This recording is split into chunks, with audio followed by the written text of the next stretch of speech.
Yes, so I'm going to do this whole thing in English because apparently I've invited one person to this show who doesn't speak Danish, and nobody thought that through until today. So that's brilliant, right? Yeah, my name is Jonas, and I really hate growing up. I think in many ways I don't feel like a grown-up. All of my friends, they're getting married, getting kids, getting dogs. Like, this is my little dog Terry, she's so cute. And all I think is like, Terry is terrifying. I would not like to have a dog at all. I really appreciate just being me, myself and I.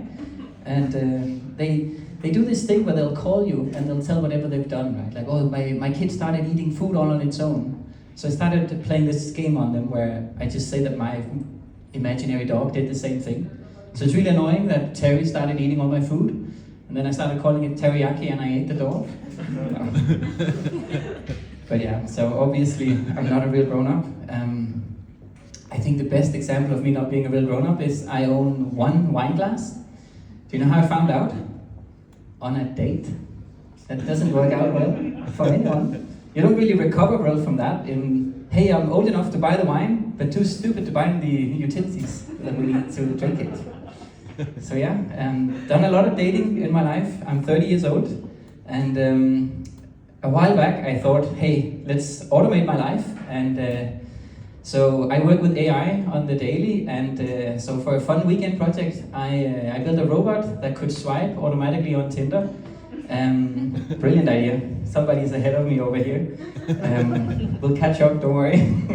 It's a terrible idea, and it almost ruined my life, but I'll try and tell the story. So I trained this robot to look at images of girls and swipe left or right. Obviously it also looked at the descriptions. I'm not narcissistic, or no, it only looked at the images, I'm sorry. So yeah, I just swipe left or right, and then as a guy it's kind of easy to control the conversation. So you just sort of open up with a joke, yada yada, punchline, yada yada, invite them out on a date. So I set up the robot so it had a control over my calendar, and it would converse with people on the internet. So far, mainly creepy, not super stupid yet, right? The stupid thing was that I gave it Tinder Premium, so it could swipe forever. Just wanna say that again. Forever is a very long time. So I set this thing up, went to bed, didn't think too much of it. A couple of days later, I think, okay, let's check the app, and the app won't open. I had gotten more than 1,000 matches. The stupid fucking robot had ruined my life. It had scheduled every fucking evening for the next 6 months. Can we just talk about that for a second? Who says yes to a date 6 months from now? Like, that's fucking stupid. Like, did we just commit to not meet any other interesting people for 6 months? Like, either I'm a serial killer or you're a creep. Like, I don't know how to recover from that. So obviously I went on some of these dates. And I don't know if it's just sort of to get back at me for them being terrible dates, because obviously they were, right? I'd taken all the good parts out. I had no idea who they were. I showed up. I still had to pay at the end of the night. And after a while, they just, I don't know if girls are just really clumsy, but they started breaking all of my wine glasses. It's like every time, I don't know if it was payback, like this fucking wisdom, just smashing it, right?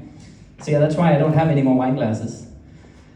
So yeah, essentially, what I'm trying to say with this robot is it ruined my life for a little bit. So obviously I got cold feet, and I killed the robot, and I came up with this plan. It's like, okay, I mass text everyone on the app.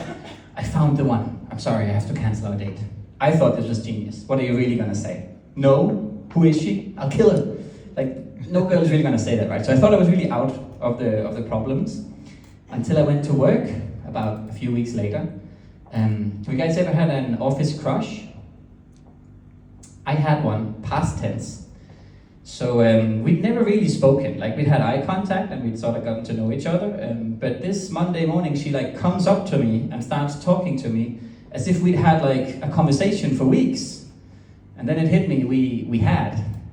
I just hadn't been part of that conversation. So that was a fun day with the HR department. It's kind of hard to talk yourself out of that. Like, it'll be a fun story at our wedding. How did you guys meet? Well, we didn't. I built a robot butler that kidnapped her and brought her to my apartment, and now we're here. So yeah, no. Obviously, I've killed the robot. It doesn't exist anymore. It did, however, make me something I call Tinder famous. it sucks, because it's not like reality famous or like proper famous, it's more like porn star famous. Like, I'll see people do like the double take in the metro, and then look away. It's like they don't want to admit that they know where they've seen me from, but I know where they've seen me from. And it's a creepy app on their website. But yeah, so now I'm trying to sort of improve. I think my dating life has sort of taken a hit, mainly because every girl in a 50-kilometer radius has seen my face, and I have turned them down. This is brilliant. So for version 2.0, I'm building a version that can also go on the dates for me, so I don't have to do that. Looking forward to that. No. Yeah, I think that's all I have. I don't know if I've spent 5 minutes already, but thank you so much.